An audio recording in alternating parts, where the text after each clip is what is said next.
اللهم صل على محمد وآل محمد حبیب الله. بهترین ماه رمضان، بهترین روز جمعه، بهترین شب قدر. الحمدلله، خوش به حال همه شما که این سه نعمت، این سه دور که هیچ دیگر قیمت ندارند، الحال ما و شما در همون ساعتها قرار داریم. بهترین ماه رمضان، الحال ما و شما روزدار هستیم. بهترین روز جمعه، الحال شما برای عبادتش آماده شدیم. بهترین شب قدر، الحمدلله که در همین ماه موجود است. همه شما را به این ماه مبارک رمضان تبریک و تهنیت میگویم و یک جایه با همراهی شما دعا میکنیم پروردگارا، اولا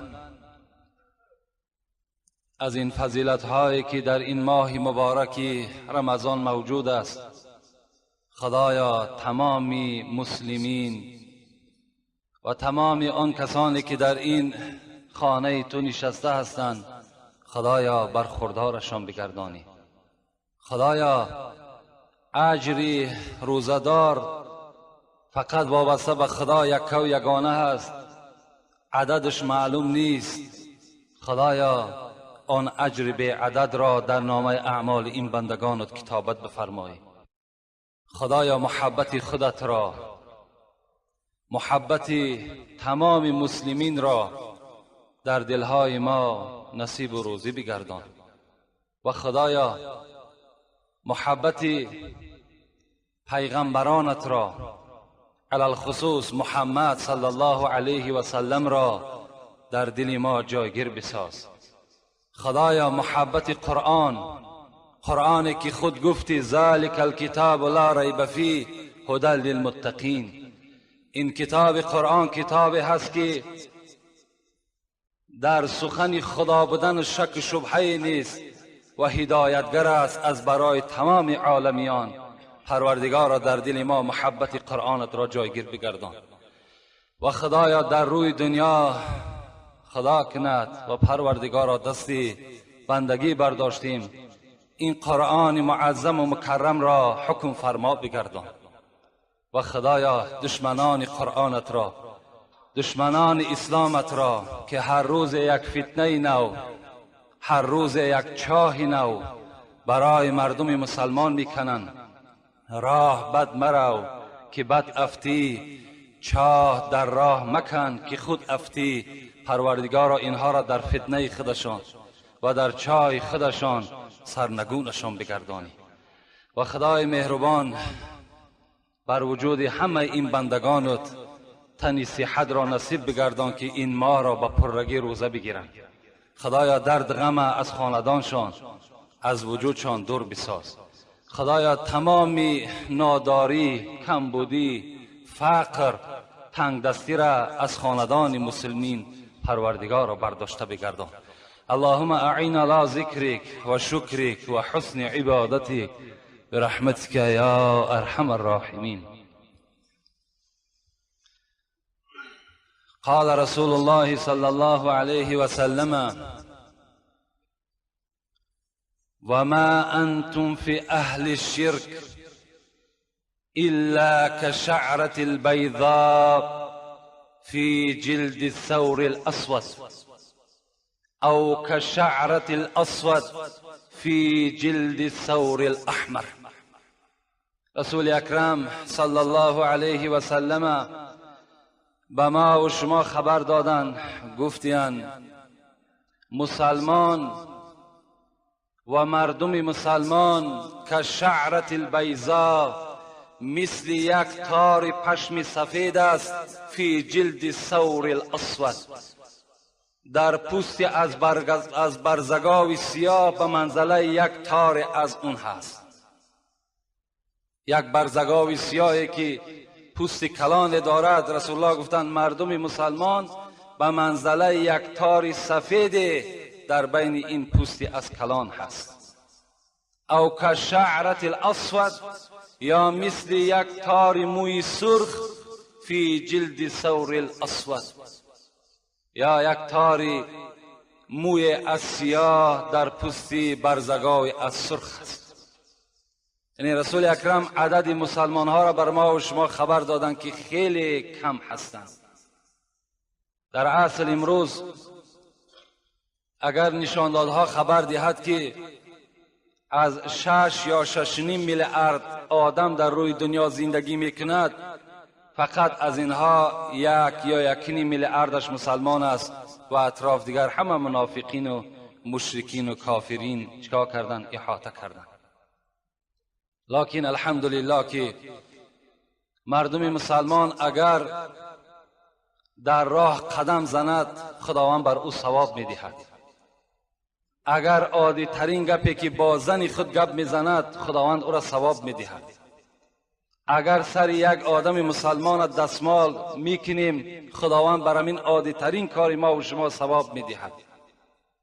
رسول اکرم گفتند حتی که اگر شما به زن خود خانه‌داری کنین، خداوند در همون بر شما اجر میدهد.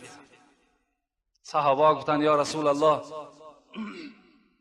آیا در خانه‌داری کردن ما هم ثواب است؟ رسول الله گفتند هر آینه اگر شما همین نطفه خود گفتند در زنی که بر شما جایز نبود، حرام بود، اگر می پرتافتین آیا گناهگار می شدین؟ گفتند بله گناهگار می شدیم. گفتند مادامی که نطفه خود در زن حلال خود می پرتایین، هر آینه شما اجر می گیرین. خوش به حال مردم مسلمان که تمام رفتار نه خلق كل انسان من بني آدم على 63 مفصل.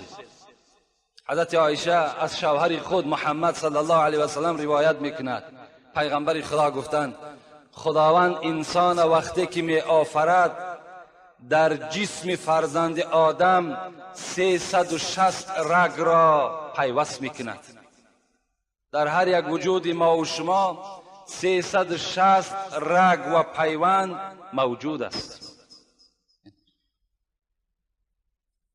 این قدرت الهی است، این عظمت خداوندی است. چگونه ای که اگر در یک ماشینی که ما و شما رانندگی میکنیم در حرکت میدراریم نظر کنیم که ویم از ساخت انسان گرفته شده است، تمام آن تکنیک و زوادی که در روی دنیا موجود هست همون از جسم انسان آموخته شده است. چگونه ماشین تیز حرکت میکند، چگونه میایستد که هر کدام او به خودش یک سیم دارد، یک آهن مخصوص دارد. خداوندم انسان را همچنین آفریدگی هست که هر یک رگ و پیوند ما یک کار را انجام میدهد. سعدی میگوید رگت بر تنت ای پسندیده خوی، زمین در او 360 جوی. ای رگهایی که در وجودت هست، تو به منزله زمین هستی که 360 جوی بار در او حرکت میکند. در وجود تو هم 360 جوی باری هست که تو را در راه در حرکت میدرارد. خوش به حالی آن انسان هایی که این قدرت الهی را شناختند و خلقت آدم، پیدایش آدم از جانب خدا دانستند. در دوام رسول اکرم گفتند فمن کبر الله و حمد الله و هلل الله و سبح الله و استغفر الله. اگر کدام شخص یک بار بگوید الله اکبر، یک بار بگوید لا اله الا الله، یک بار بگوید الحمدلله، یک بار بگوید سبحان الله، او عزل حجر عن طریق الناس، یا یک سنگ را پیغمبر گفتن از راه میگیرد و بیره میکند، او شوکتن، یا یک خار را از راه مسلمان ها بیره میکند، او عزما عن طریق، یا یک استخوان را پیغمبر خدا گفتن از راه بیراه میکند، او امر بالمعروف او نهی عن المنکر، یا امر معروف میکند یا نهی منکر میکند، عدد 60 و 300. خداوند بر همون بنده موافق همین 360 رگی که دارد 360 ثواب در نامه اعمالش می نویسد. زیرا که برای یک امر معروف و نهی منکر از من کردن یا از شما کردن 360 رگ خدمت میکند. برای یک مسجد قدم زدن پاهایی که حرکت میکند 360 رگ این پایها را در حرکت میدارد. خداوند 360 ثواب در نامه اعمال همه شما امروز کتابت میکند به خاطر آنه که شما به مسجد آمدین، برای شنیدن امر معروف آمدین و اگر یک بار تکبیر گفته باشین به 360 شما ضربش کنین که خدا این ثواب بر شما نصیب گردانیده است. و خوش به حال اون برادرانی که در قد راه می آیند و آن چیزهایی که آزار مسلمان ها هست اونها را از راه به راه میکنند. رسول الله گفتند، ابی ذر روایت میکند حدیث، عرضت علی اعمال امتی، من شب معراج عملهای بندم تماشا که عملهای امت من نگاه کردم، حسنها و سیئها، هم دفتر گناه ها را نگاه کردم هم دفتر خوبی ها را نگاه کردم.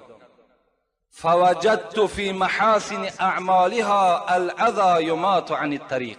پیغمبر گفت دفتر نیکی ها را نگاه کردم، خواستم بهترین ثواب در کدام نیکی هست همونش خواستم بیابم.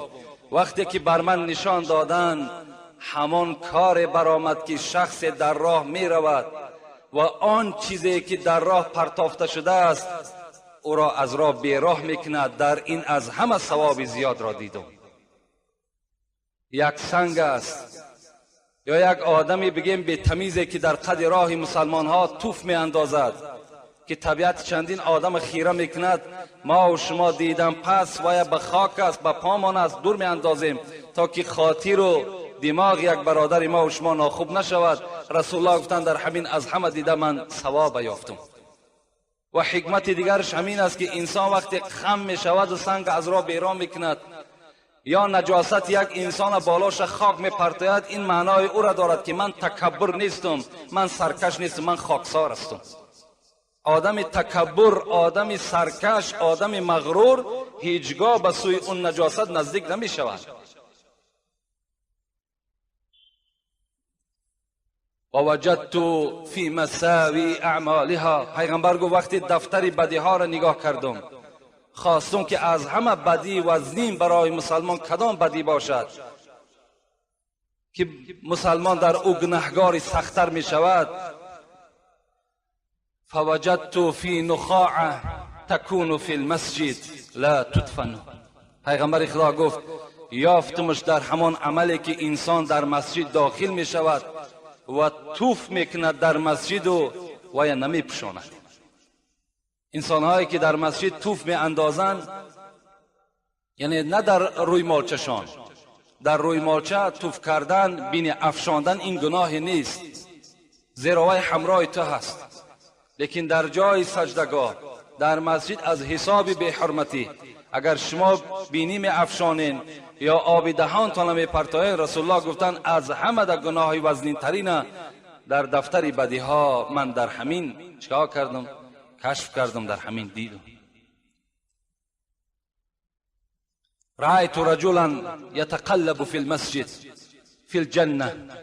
رسول اکرم گفتن شب معراج من وقتی که در جنت سیر و گشت میکردم یک مردی را دیدم.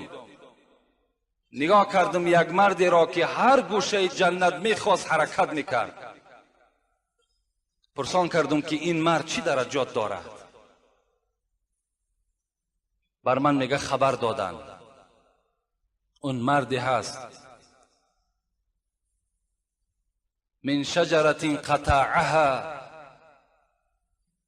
من ظهر طریق کانت تؤذی المسلمین. این مردی که میبینی که در باغهای جنت سیر سیاحت دارد، این در دنیا یک روز به یک کوچه گذر کرد یک نوده از بالای سر مسلمان ها کشال بود که گذشتگی انسان آزار اون نوده را میدید. این مرد همون نوده را قد برید، هر تا که یک برادر مؤمن و مسلمان ضرر نبیند. از این خاطر خدای را وارد جنتش کرد. از این خاطر کدام ما و شما در راه میگردیم، هر چیزی که میبینیم ما را آزار میدهد، البته برادر مؤمن ما و شما را آزار میدهد و یا از راه دور کردیم، انشاءالله ما و شما ثواب خیلی زیاد میگیریم. اعوذ بالله من الشیطان الرجیم. بسم الله الرحمن الرحیم.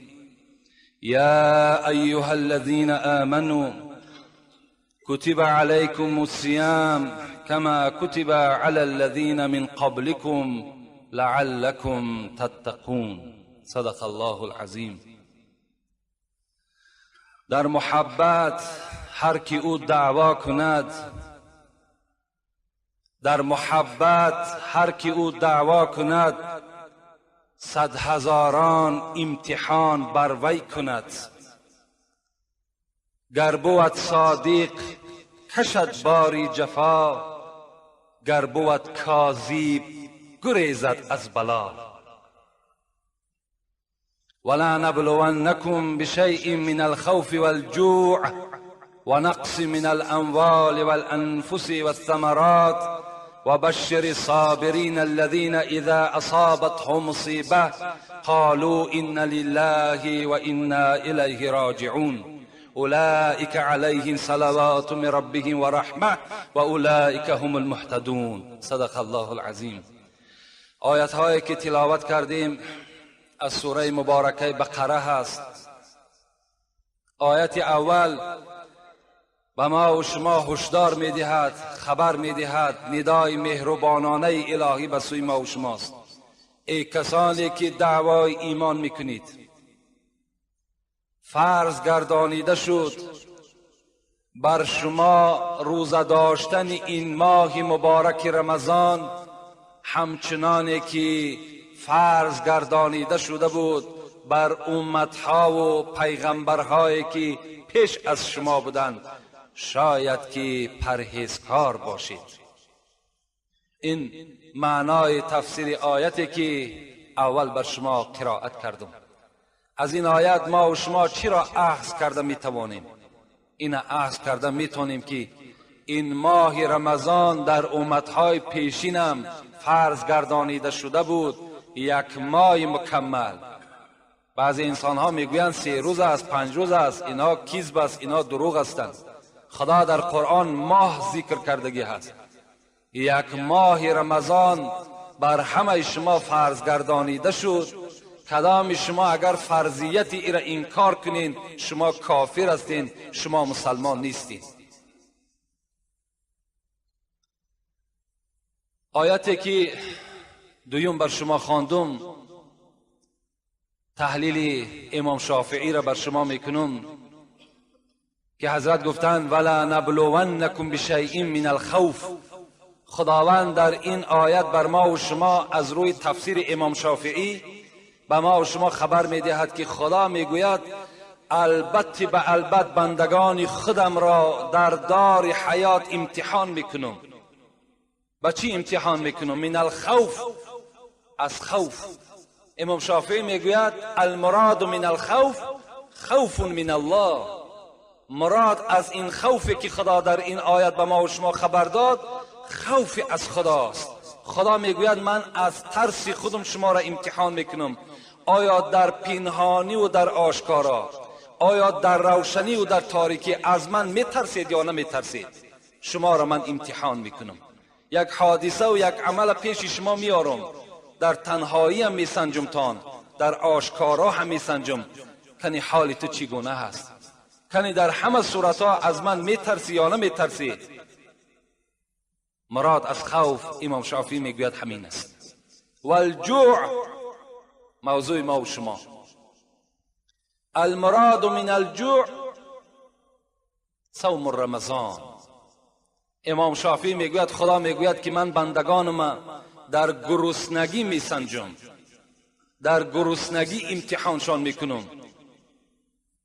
امام شافعی گفتند که این مراد از گرسنگی خداوند ماه مبارک رمضان در نظر دارد که آیا من یک ماه مبارک که عبارت از گرسنگی و تشنگی هست بالای بنده ها میارم، آیا طاقت دارن یا ندارن؟ آیا احترام ماه مبارک میکنن یا نمیکنن؟ آیا در امر خدای خود سر میفرارن یا نمیفرارن؟ در این من بندگان خدا امتحان میکنم. از این خاطر است که شاعر گفتند در محبت هر که او دعوا کند، کسی میگوید من محب خدا هستم، من محب پیغمبری خدا هستم، 100 هزاران امتحان بر وی کند، خدا در این 50 ساله و 60 ساله حیات شما 100 هزار امتحان بالای شما میارد.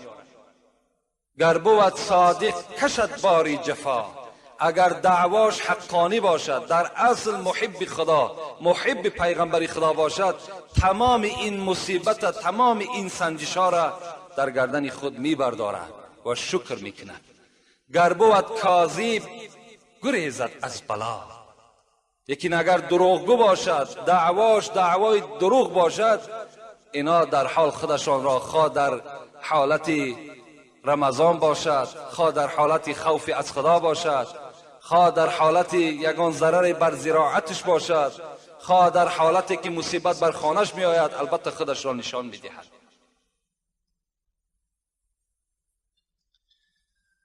من فرح بدخول رمضان حرم الله جسده علی النیران. پیغمبر خدا گفتند کدام انسانی که اگر در ماه مبارک رمضان خرسند می شود، ماه رمضان آمد خرسندی میکند که ماه رمضان و داخلش خرسند می شود، حرم الله جسده علی النیران. پیغمبر خدا گفت خداوند میگوید که من جسد او را نمیگذارم که در آتش دوزخ بسوزد، من نمیگذارم که در عذاب من دوچار شود. شخصی که با داخل شدن ماه مبارک رمضان چکار میکند؟ خرسند میشود، غمگین نمیشود، خرسند میشود. برای چی؟ برای چی؟ صاحب کتاب میگوید هر وقتایی که ماه رمضان فرا میرسد کشاده میشود، روز اول صاح العرش و الکرسی و الطیور فی الهوا السمك فی الماء الشمس والقمر والنجوم ما دونهم یقولون. کرسی صدا میداد است، کرسی الهی، عرش صدا میداد است، ملائکه ها صدا میدادند، آفتاب، مهتاب، ستاره ها، پرنده های در آسمان، ماهی ها در زیر آب، تمام حشرات هایی که در روی دنیا جان دارند. صاحب کتاب درة الناصحین میگوید همه اینها صاح فریاد میزنند. چی میگویند؟ میگویند طوبی لامت محمد صلی الله علیه و سلم بما عندهم عند الله من الکرامه. خوش به حال امت محمد صلی الله علیه و سلم با آن چیزی که در نزد خدا از برای اونها هست در این ماه مبارک رمضان. یعنی آن ثواب و آن اجرهایی که در این ماه مبارک رمضان است، اونها با خبر هستند، اونها میدانند. خوش به حال امت محمد که بر این ماه مبارک رسیدند. حدیث قدسی است که خداوند میگوید کل عمل ابن آدم له الا الصوم فانه لی وانا اجزی به. چی میگوید؟ پیغمبر خدا میگوید، خداوند میگوید که همه عمل فرزند آدم از برای خود وی است مگر روزه. روزه از من است، زیرا که بنده از خاطر من نه طعام میخورد، نه شراب مینوشد، نه همراه زنش خانه‌داری میکرد، همه از برای من است. از این خاطر جزا و مکافات آدم روزه‌دار من خود میدهم. خداوند خود وعده کرده است.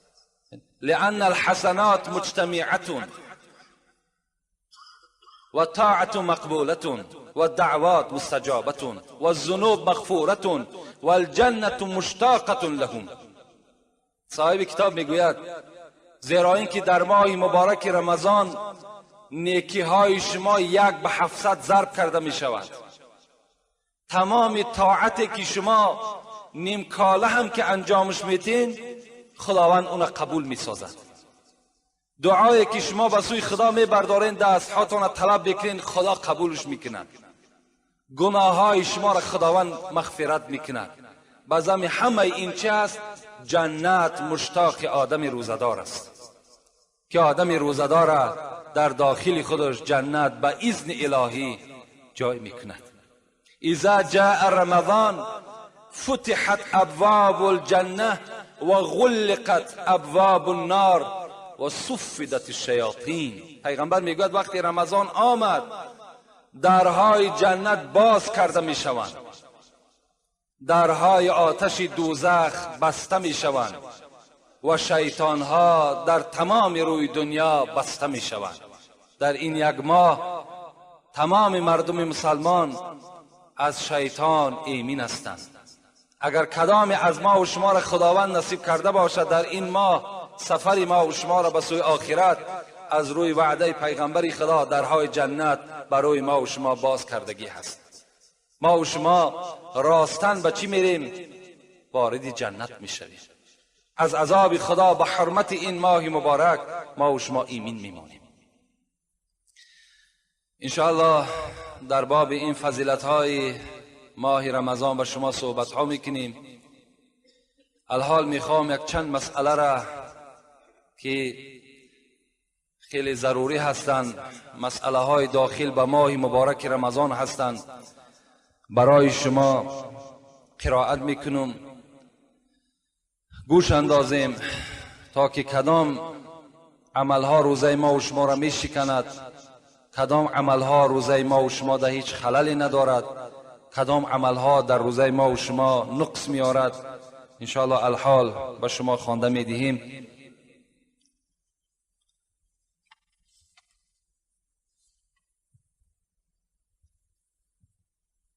من جامع او جمع في احد سبيلين او اكل او شرب غذاء او دواء عمدا قضى وكفر كالمظاهر وهي بافساد اداء رمضان لا غيره.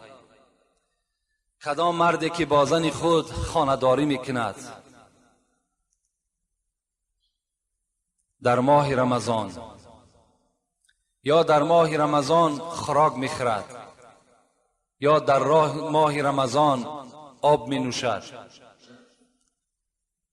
غذا باشند، یعنی بدن انسان از استفاده این قوت پیدا کند، او دوا یا اینکه دوای را استفاده میکند، یعنی چیزی نباشد برای درد دندانش باشد، درد سرش باشد، درد دستش باشد، دارو میخورد. اگر اینها قصدن باشند، یعنی روزدار بود و بعدن چیکار کرد؟ خیلی هیچی گپی ندارد گفت، گرفت بازن خودش خانه‌داری کرد یا طعام در پیشمان خوردن گرفت یا از آب نوشید بی پروایانه قصدن. اینجا شریعت از روی قرآن هم حکم میکند که این بنده در نزد خداوند گناهگار شد. در این 1 روزی که وی خورد 2 ماه و 1 روز کفارت بدهد. اگر همین 2 ماه و 1 روز روزه ندارد کفارت چه ندهد، در نزد خدا ای اولا روزدار نیست و در نزد خدا گناهگار است و البته از حساب این اعمال بدش در نزد خداوند گناهگار می شود. کفارتش انا همین است. در 1 روز قصدن کسی که میخورد، یعنی جورته میگه ما و شما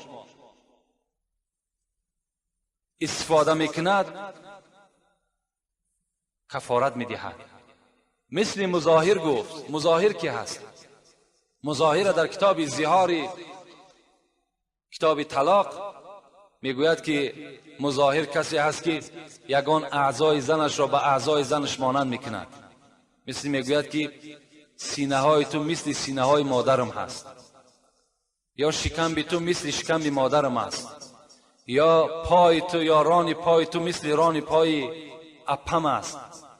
اگر به اینها تشبیه داد، این مردم تا کفارت 2 ماه روزه نگیرد به زن خود دیگر نزدیک شد. کفارت فقط در همین ماه مبارک رمضان است. اگر کدام ما و شما اگر از ماه رجب روزه بگیریم، از ماه شوال بگیریم، اگر قصدن هم که بخوریم، اینجا در یک روز قضا میگیریم. کفارت در گردن ما نیست و این روزهای نفلی هستند، اونا فرضی نیستند. فقط کفارت برای همین روزهای فرضی هست. در یک روز روزه میگیرد، در کدام حالت؟ اگر خطااً روزه را بخورد. مثل دیروز ما قید کردیم که شما در ماه مبارک رمضان غرغره آب نکنین. اگر مبادای غرغره آب کردین و آب به حلق شما رفت، در یک روز روزه میگیری، کفارت ندارد دیگر. کفارت فقط برای آدمی که قصداً میخورد. برای آدمی که نافهمیده در حالت همان غرغره کردن آب که رفت، این صورت در یک روز روزه میگیری. یعنی ماه رمضان را که تمام کردی، بعد رمضان عید که گذشت، بعد عید چند روزه که مثال خطا، یک روز خطا کردی، 2 روز خطا کردی، چکار میکنی؟ یک روزی روزه میداری. او مکرهن، یا اینکه کسی تر مجبور روزه را میخراند، مثل دوره های پیشگونه ای که مردم روزه میخراندن. کسی که اگر یک در حلق شما روزه را مثال طعام میریزد یا آب میریزد، شما را قصدن روزه تان میخراند، در این صورت هم شما در یک روز روزه میگیرید. او فعل بزن انه لیل، یا گمان میکند این که شب است، یعنی در خانه نشستگی طعام خورده است، فکر میکند که تا حال شب است، بیرون میشود که الک روز شده است. این آدم هم چکار میکند؟ در یک روز روزه میگیرد. یا در یگان بدن ما و شما اگر جراحی باشد، در همون داخل جراحی که مثال سوراخی دارد، اگر در سوراخی ما و شما دارو بگذاریم، در این صورت هم در یک روز روزه میگیریم. من عباره‌اش نمیخوانم، هم ترجمه میکنیم.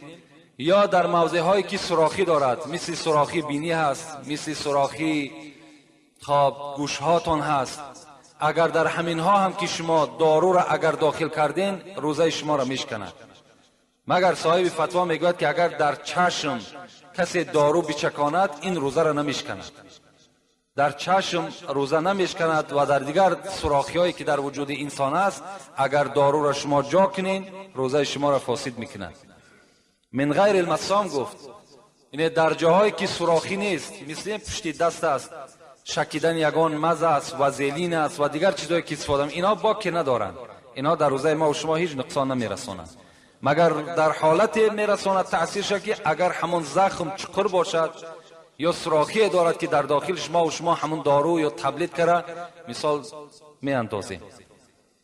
یا اینکه سنگ پاره میخورد، این دم در یک روز روزه میگیرد. یا با پری دهان میپرتاید، این دم در یک روز روزه میگیرد. اگر به شرطی که خودش قصدن کرده باشد پرتاید، این صورت در روزه میگیرد. لیکن اگر خود دل میشورد، دل شراق میشود و میپرتاید، این صورت در روزه شما شکستگی نیست. قصدن اگر شما خود دلتان شورانده و پرتافتین، با پری دهان باشد، این صورت در یک روز روزه میگیرین. اگر نافهمیده روزه گرفتین، نافهمیده روزه را خوردین، رسول اکرم چی گفتند؟ من نسیه و هو صائم، کسی نافهمیده آب نوشید یا طعام خورد یا یک دوای را استفاده کرد، فاکل و شرب فلیتم صومه، پیغمبر خدا گفت روزش تمام کنه، فانما اطعمه الله و سقاه. برای چی؟ زیرا که این طعام و این شراب خداوند بر او داد، این ضیافت خدا بود، این مهمانداری خدا بر بنده بود. کسی که نافهمیده میخورد خوش به حالش، کسی نافهمیده اگر استفاده کرد همان روز باور کن برای باید خرسنده حد کنار نداشته باشد، زیرا این ضیافت خداست. اگر نافهمیده ما و شما خوردیم، خطااً نه بلکه نافهمیده، آدم فراموش میکند، گاه من روزدار نیستم میخورد، اینا شما تصور کنین که خدا شما را ضیافت داد، شما بنده دوستدار بدهید. او احتلمه، یا مثال آدم روزدار روز خواب میکند، خواه شیطان مثال فندش میزند، یا اینکه مثال در خوابش یگان خواب میبیند بیدار میشود که احتلام شده است. در این صورت هم روزه شما شکستگی نیست، رفته غسل جنابت کنین. آبازی کردن بر روزه هیچ ضلال زیان ندارد. رفته آبازی تو نمیکنین، غسل جنابت میکنین و روزه شما را نه میشکنند، نه کفارت دارد، نه قضا دارد. او نظر فانزله، یا اینکه اگر به سوی زن خود نگاه میکنی و شهوت کشاده میشود، همون احتلام میشه. این صورت هم در روزه تو ضلالی نیست. یا اینکه در دهان شما غبار میدراید، چنگ خاک میشود، در دهان شما هم چنگ خاک میدراید. او دخان، یا اینکه بعضی آدم های هستند زکام میشوند، مثال سیپندود استفاده میکنند، یا نزد چکدان باشند نان میپزند. خب خلاص کدام نوع دودی که نباشد اگر در مشام شما، در دهان شما که داخل شد، اینم در روزه شما هیچ نقص آوردگی نیست. او ذباب حلقه، یا اینکه پشه که در حلق شما داخل می شود، اینم روزه شما را نمیشکند.